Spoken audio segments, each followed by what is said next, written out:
At the final press conference, Canelo Alvarez's trainer Eddie Reynoso delivered a fiery message aimed at Terence Crawford. I think of him sometimes like Marvin Hagler, who when he fought Duran, he gave him too much respect, and it was close.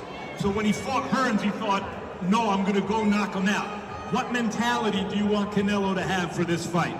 Me recuerda un poco a Marvin Hagler y lo que tuvo que hacer cuando ves a Canelo, cuál es la mentalidad que él tiene para este partido. Lo mejor de su carrera, lo mejor de 20 años de preparación y de peleador, eso se va a ver el sábado. This is the best Canelo we're going to see in 20 years of career, and we're going to show it on Saturday. Canelo Alvarez has always carried the aura of a confident champion who thrives under pressure. In one of his recent statements, he made it very clear that he is looking forward to the fight with Terence Crawford and boldly promised that he will knock him out for sure. Such declarations are not unusual for Canelo, who has built his reputation on being both outspoken and fearless. His knockout power has been one of the defining elements of his career, as he has dismantled some of the best names in boxing history by guaranteeing a stoppage victory against Crawford. He is sending a psychological message to both his opponent and the fans. Thinks Bomac might throw the towel in to stop the fight. Oh, could be. In boxing, everything can happen, right? Do you believe you knock him out? Yeah, why not? Canelo, you said last year you have everything to lose and nothing to gain. And because you said if he wins, if you win, he'll say he's too small. Yeah. Is that still the same for you now? No, when you don't have in mind one fight, you think in that way. But when you see how big is this fight, it's a big fight. While Alvarez acknowledged that Terence Crawford looks impressive in his new physical shape, he quickly followed by asserting that none of that matters once they step into the ring. According to Canelo, the fight will ultimately show who he truly is as a champion. He also explained that whenever a big fight is announced, there are always many conversations, speculations, and doubts coming from different corners. Each fan and analyst holds their own beliefs, which naturally stirred debates about the outcome. However, Canelo's stance remains unwavering. He believes that, regardless of what others predict, he will have the final say by proving himself inside the ring. It's good. I feel happy because that you realize it's going to be a good fight. So we expect a good fight. There are rumours circulating. A lot of people, conspiracy theories, think that it's photoshopped. What's your opinion? I don't think so. People always talk, speculate and everything. But that's good. Around big fights always happen. You're somebody who has moved up and through the weights himself. What do you think the biggest challenge of it is, and what do you think he maybe is underestimating with it?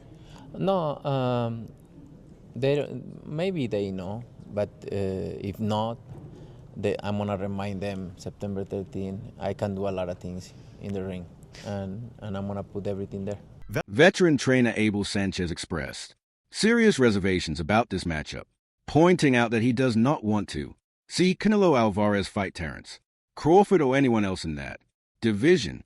Sanchez believes the size difference is too drastic and could become a dangerous factor.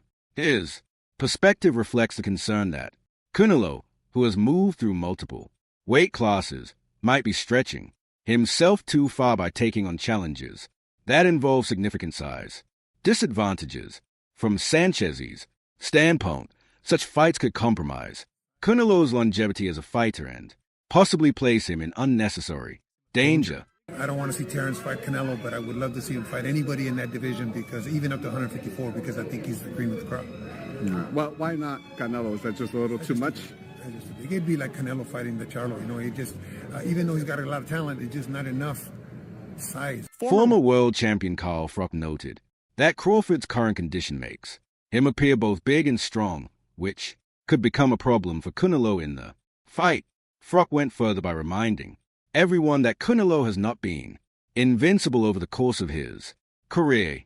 He suffered a loss to Floyd Mayweather earlier and more recently to Dimitri Bivol, which showed that Alvarez can indeed be defeated when matched against the right opponent.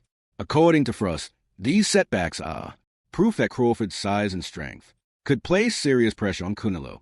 In the ring. Good counter punches, fast hands, naturally the lighter man, so it's going to be naturally the quicker man. But I said earlier, he's looking bigger and stronger, so I think he's going to be able to cope with pressure from Canelo at times. But Canelo, I'm talking about, how does he win? And I think use his size, his strength, and his weight advantage, his natural weight advantage, to sort of bully Crawford around and push him back and put him under pressure, if indeed he can. And I just think that his natural ability, he's got high work rate, Canelo. He throws combination punches. He's great with a jab. He's defensive. He's a masterclass in here. He does everything really, really well, exceptionally well. But he's also tough. He's never been down, never been put over, never really looked like he'd been hurt. I mean, he's had a couple of losses, hasn't he? He's lost to Mayweather, he's lost to Dimitri Bivol, but he never really looked hurt. I think Bivol caught him with a couple of shots that may have buzzed him. Never went anywhere, did he? Never touched down on the canvas. So for Crawford to actually hit him and hurt him, or hit him and put him away, I can't see that happening. Canelo just needs to do what Canelo does, which is busy, excellent boxing masterclass work, but on his front foot and put Terence Bud Crawford under pressure. And that will probably be enough for him to get the job done. Now, for Crawford to win this fight, he's going to have to box and move, use his speed, use the ring craft, the skills that we've seen time and time again. Ricky Burns, I've mentioned, Kell Brook, the big win against Errol Spence. Nobody thought that would be a one-sided whooping, but that's what it was. Terence Crawford outclassed Errol Spence. Errol Spence is a phenomenal fighter. We know how good he is, and look what Bud Crawford managed to do to him. Such a quality fighter, and he's unbeaten as well. So he's coming into this fight, doesn't know how to lose. I know he's older than Canelo Alvarez. Has he got one eye on retirement? Maybe. But he's not going to want to go out on a loss. So Crawford needs to be fast behind the jab. Combination punches. Busy, body and head.